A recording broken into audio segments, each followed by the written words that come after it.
പത്തനംതിട്ട കോന്നി സ്വദേശി മനു ഭാസ്കറിന്റെ വ്യത്യസ്തമായ കുറച്ച് ശേഖരണങ്ങൾ പരിചയപ്പെടാം.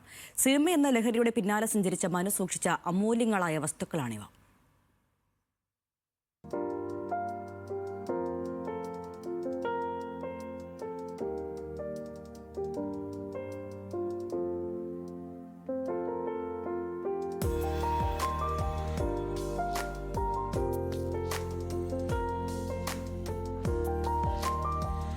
വളരെ ചെറുപ്പത്തിൽ സിനിമ അനൗൺസ്മെന്റ് വാഹനത്തിന് പിന്നാലെ കുട്ടി ട്രൗസർ വിട്ട് ഓടിയ കാലത്ത് തുടങ്ങിയതാണ് കോന്നി വകയാർ സ്വദേശി മനുവിന് സിനിമയോടുള്ള കമ്പം.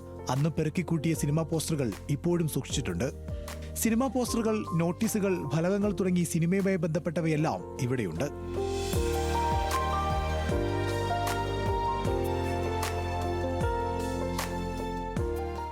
പഴയ സിനിമകൾ കാണുമ്പോൾ നമ്മൾ ചിലപ്പോൾ ഒരുപക്ഷെ നമ്മൾ ജനിച്ചിട്ടില്ലാത്തൊരു കാലഘട്ടത്തെ നമ്മൾ ആ സിനിമയിൽ കൂടെ കാണുകയാണ് ചെയ്യുന്നത്.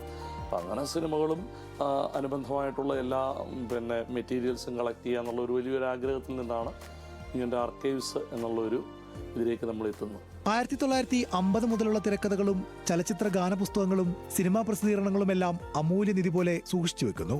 മലയാള സിനിമയുടെ ആർക്കൈവാണ് തന്റെ ലക്ഷ്യമെന്ന മനു ഭാസ്കർ പറയുന്നു.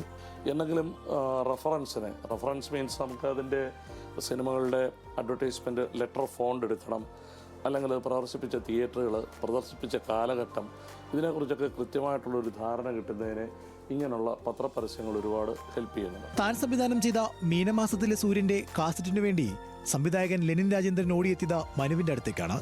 മൺമറഞ്ഞ മലയാള സിനിമകളുടെ പ്രൗഢകാലം ഇവിടെ ചിതറിക്കിടക്കുന്നുണ്ട്. സംഗീത സംവിധായകൻ ദേവരാജൻ മാസ്റ്ററാണ് സിനിമാ ചരിത്രം ശേഖരിക്കാൻ മനുവിനെ പ്രോത്സാഹിപ്പിച്ചത്. അധ്യാപന ജീവിതത്തോടൊപ്പം അസിസ്റ്റന്റ് സ്ക്രിപ്റ്റ് റൈറ്ററായി കൂടി പ്രവർത്തിക്കുന്നുണ്ട് മനു.